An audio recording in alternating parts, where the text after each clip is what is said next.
Il y a beaucoup d'enfants qu'on traite pour des chocs septiques. Des enfants qui battent à 220, 240, alors que ce sont des enfants qui ont des troubles du rythme. Donc, je pense que les ECG doivent être faits chez les enfants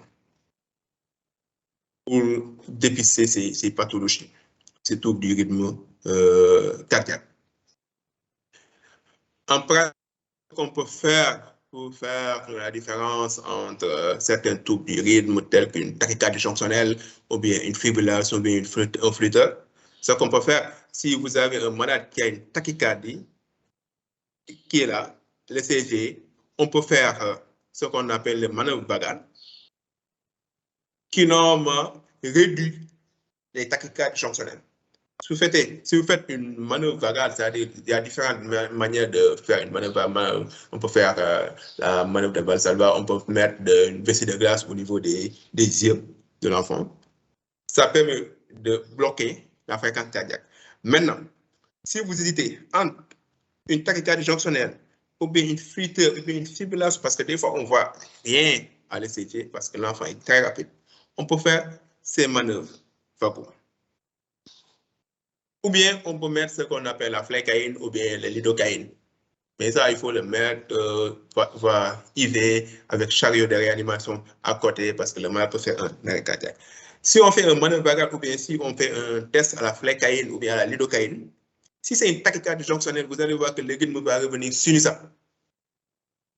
Si c'est un flûteur ou bien une fibrillation auriculaire, le rythme va ralentir juste et vous allez bien dépister la tachycardie que vous avez. Vous allez bien voir cet aspect de flûteur si vous mettez la manœuvre vagale ou bien vous faites la manœuvre en même temps que vous enregistrez le CG pour voir.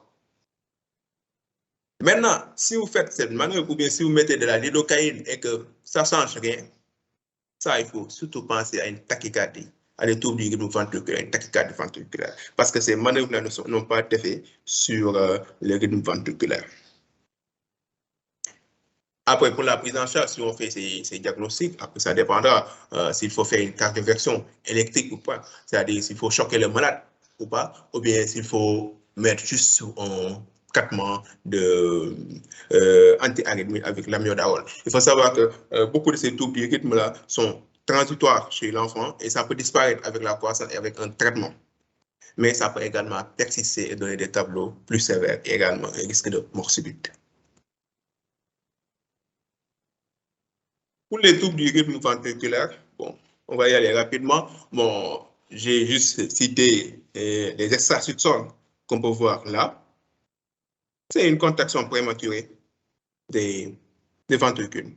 Ça devait être, si vous voyez des ondes QRS qui ne sont pas comme les autres, et que vous voyez dans beaucoup de cas, c'est comme ça, vous avez des extrasubsols ventriculaires.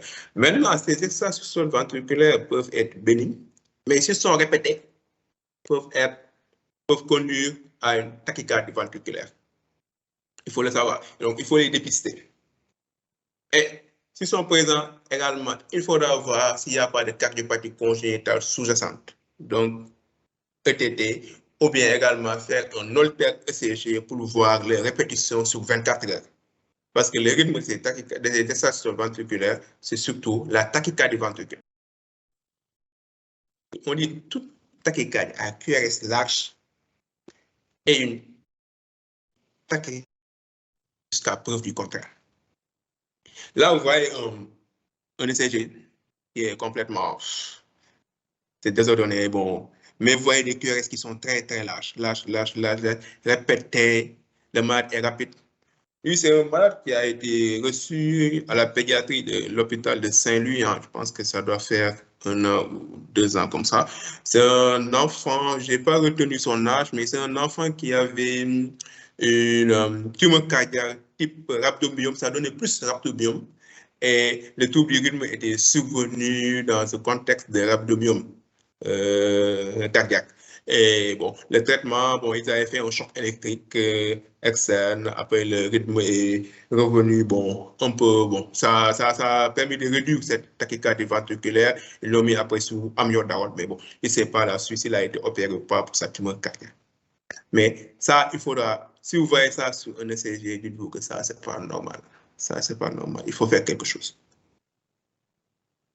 Et on ne veut pas arriver à ça. La fibrillation ventriculaire, c'est un mal qui est en arrêt cardio-respiratoire, un arrêt cardiaque. Si vous voyez ça, ces associations sans retour à la ligne isoélectrique, l'enfant est en arrêt. C'est le choc électrique externe qu'il faut faire à 0,5 à 2 joules par kilogramme. Est-ce que c'est bon pour les troubles du rythme? Je peux avancer avec les troubles de la conduction?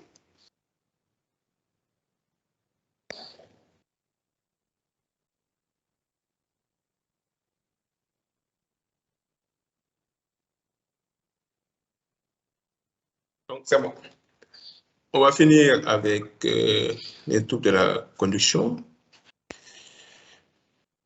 Et surtout les blocs auriculo-ventriculaires avec les BAV de type 1 de premier degré. C'est juste un allongement de l'espace pair, un pair qui s'allonge. On a vu 3 à 5 petits carreaux. Si ça s'allonge progressivement. Allongement d'espace pair qui sont fixes. C'est ça, BAV de premier degré. Deuxième degré, on a deuxième degré type 1, mauvais type 2. Avec allongement progressif, ensuite blocage inopiné, ou bien allongement plus blocage.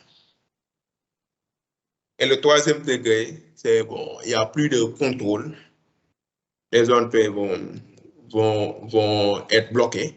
Toutes les zones P vont être bloquées et les ventricules vont avoir le rythme à part. Je me rappelle qu'il y avait un enfant qui avait ça également. Je pense que ça doit être à Bassendorf, un nouveau-né qui était reçu, qui est né là-bas même, hein, mais qui avait eu une indication d'accouchement parce qu'il y a une souffrance pétale avec une bradycardie cardiaque. À la naissance, l'enfant avait une fréquence cardiaque qui était aux alentours de 50, 60, juste à la naissance. Mais c'est un enfant qui était bien, qui était rose, qui était bien, tout ça. Devant ça, bon, il faut penser exactement bienveillant parce que c'est bradycardie, un enfant qui tolère bien, qui est bradycardie. Quand on a fait le CG, il avait un bloc auriculoventriculaire troisième degré, mais il y avait une cardiopathie associée, c'était un canal atrioventriculaire associé. Normalement, il devait bénéficier d'un holter ECG et d'essayer de voir si on peut lui mettre un pacemaker épicardique. Là, c'est juste des illustrations des différents types de BAV de haut en bas. Les BAV qu'on peut avoir avec les allongement progressif, les blocages inopinés, ça s'allonge, ça s'allonge. Là, c'est bloqué, ça passe plus. Ou bien là, on peut ou bien tout les zones peuvent battre de l'autre côté, ou bien tout pas de visible. Ça, sont des conditions telles que les PAV.